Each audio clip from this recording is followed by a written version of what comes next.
Саламатсыздарбы, эфирде Данакер программасы. Бүгүнкү уктуруубузда инвесторлар жана жергиликтүү калк менен болгон мамиле, карама-каршылыктар, аны азайтуунун жолдору тууралуу сөз кылабыз.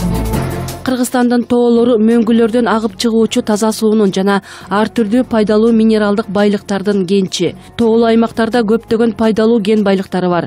Алар тоо кен өндүрүшүн гана эмес, отун энергетика, курулуш тармагын өнүктүрүүгө минералдык сырьёолук базада болуп бере алат. Тоо кен өндүрүш тармагы тарыхый жактан Кыргызстандагы өнөр жай тармагын өнүктүрүүнүн башаты болгон. Бүгүнкү күндө аларды элдин пайдасына иштеткенге мүмкүнчүлүктүн аз болгондугуна байланыштуу. Экинчи жагынан иштейм деп келген чет элдик инвесторларды колдогондон ордуна жергиликтүү калк талаш тартыштарды жаратып келет. Бул жагдайда инвесторлор менен жергиликтүү калктын ортосундагы конфликттердин себептери тууралуу акыйкатчынын Баткен облусундагы өкүлү Хайыт Айкынов билдирди. Эл менен инвестордун ортосунда мамилелер такталган эмес. Биринчиден эл эмнеге нааразы? Сырттан келип эле бир компания бир күн техникасын алып келип, экинчи күнү адамдарын алып келип эле бир жумуштарды аткарып атат. Ал жерде түбөлүктүү жашаган эл ага нааразы, себеби ата бабасы жашаган жер деп алар ыйык сезишет. Бул биринчи тарабы. Экинчи тарабы, ошол келген инвесторлор биздин мамлекетте кабыл алынган мыйзамдарды так аткарбайт.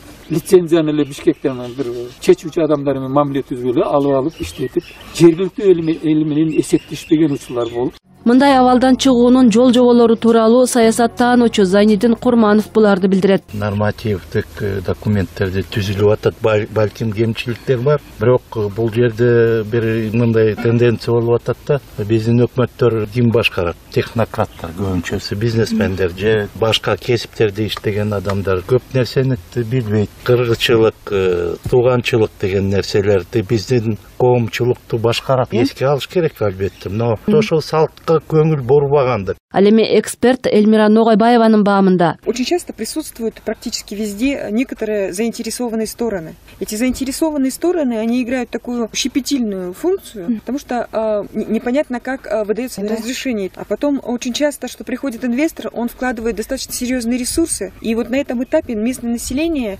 его изгоняет. Очень многие манипулируют темой земля отцов, родина и так далее, и так далее. И при этом тот же самый участок, он перераспределяется. И они перехватываются, уже готовые, разработанные проекты перехватываются другими, скажем так, инвесторами. И при этом дело не идет. Кыргызстанда тоо кен тармагы энергетикадан кийин эле экономиканы сүйрөй турган локомотив катары каралат. Тармакта аксатып жаткан инвесторлор менен жергиликтүү тургундардын ортосундагы түшүнбөстүк болууда деп адистер белгилей бере келишет.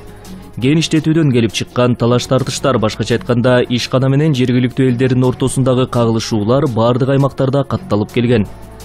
Маселен, Кадамжайда Шамбесай кенинин иштетилиши экологияга залакасын тийгизет деген жүйө менен элдин жол тоскон учуру бар. Ушундай эле көрүнүш өлкөнүн башка аймактарында да катталып келген. Маселен, 2013 жылы өлкөдө 800дөн ашык митинг жана каршылык акциялар өткөн. 2014 жылы болсо мындан 2 эсе аз болгон. Бул каршылык акциялары эң уболу бизнес менен өлкө экономикасына чоң кесипетин тийгизет дешет адистер. Жолдордун жабылышынан жүк ташуучулар жана соодагерлер жабыркашат. Карап көрсөк, Кумтөрдүн тегерегиндеги митингтерден кийин Центаранын акциялары да арзандайт, демек Кыргызстандын бул компаниядагы үлүшү да азаят.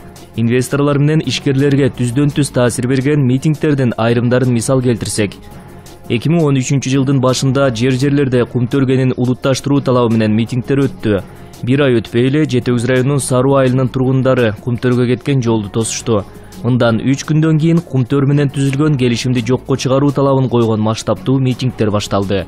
Жай мезгили өткөн соң наразылык акциялардын толкуну кайрадан башталып, эми бул жолу Кумтөр кенин иштетүүдө бирдиктүү ишкана түзүү боюнча Центара менен түзүлгөн меморандумга каршы чыгышты. 2014 жылдын жаңырышы менен буга байланыштуу наразылык акциялар башталып, 15 январда өткөн оппозициянын курултайында Кумтөрдүн 67% үлүшүн Кыргызстанга алуу боюнча чечим чыгарышат. Бул учурда Торонто биржасындагы Центаранын акциялары дээрлик 3 эсе кунун жоготот. Бир ай өтпөй эле Жунда мунай иштетүү заводуна каршылыгын билдирген Карабалтанын тургундары наразылык акциясын уюштурушат. Мындан бир айдан кийин Жумгалы районунун Чаек айылынын тургундары кара кече көмүргенин улутташтырууну талап кылып наразылыгын билдиришет. Ал эми апрель айынын башында Таласта Шыралжын алтын кенин иштетүүнү токтотууну талап кылып, Талас-Тараз суу самыр жолун буулушат. 2015 жылдагы митингтер Таластагы жер үй алтын кенине байланыштуу болду. Башталышы май айында болуп, бир айдан кийин эле ушул көрүнүш кайталанган. Июль айында дагы митинг уюштурулат.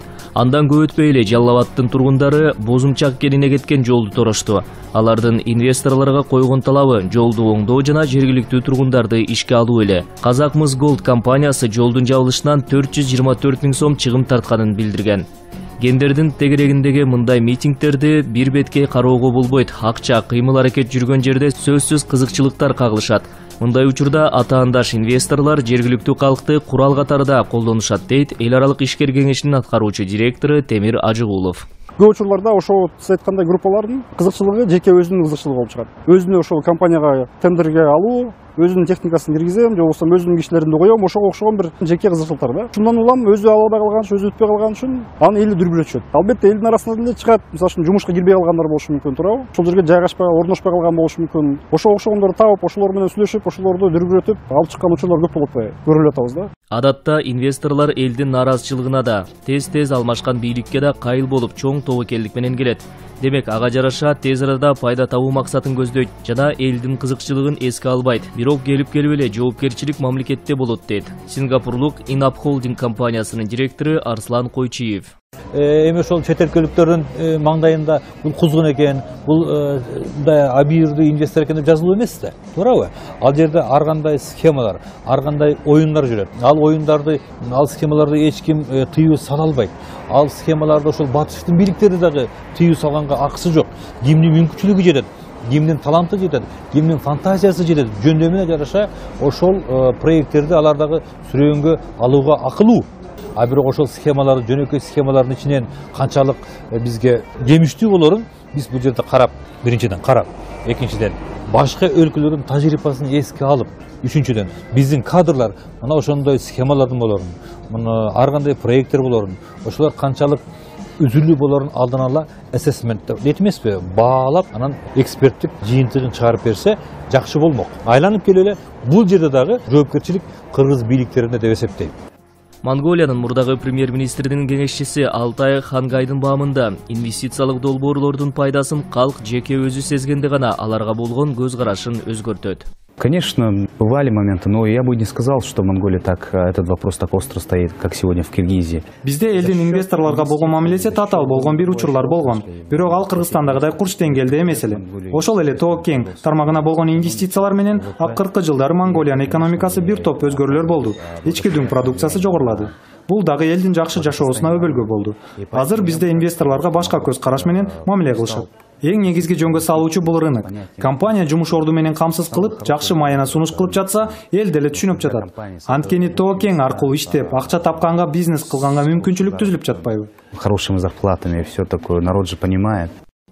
Шайлоо алдында саясатчылар бир катар убадаларды беришкени менен ал маселе ошол бойдон чечилбей эле кала берет. Саясатташкан мындай факттарды жоюу тууралуу оюн өкмөттүн Баткен облусундагы өкүлчүлүгүнүн инвестиция жана тышкы байланыш бөлүмүнүн башчысы Ачылбек Бекташев ортого салат. Кайсы бир жерде таласта кала берсе, ошол лицензияны берүү аукциону же болбосо конкурс ошо жеринде, ошол айылда, ошол райондо, айыл аймагында өткөрүлсүн деген дагы сунуштар болуп атат. Бул мен оюмча жакшы. Муну мыйзамдаштырып, бул эми нормага кирип, кадимки процедура же болбосо ошонун жол жобосу аныкталып эме кылса, мен оюмча жакшы болуш керек. Себеби ошол жактагы туруктуу эл дагы өзүнүн көйгөйүн айтат. Албетте, эгер түшүндүрүп, бүгүн ошол элге барып түшүндүрүп, пайдасын, зыянын, жол жобосун айтса, эл жок, биздин ата бабабыздын жери деп туруп албаса керек. Эл менен инвесторлордун ортосундагы түшүнбөстүктөрдүн байма-бай катталып жатышы, Кыргызстан Тоо-Кен тармагын иштетүүгө даяр эмес деген пикирди да пайда кылган.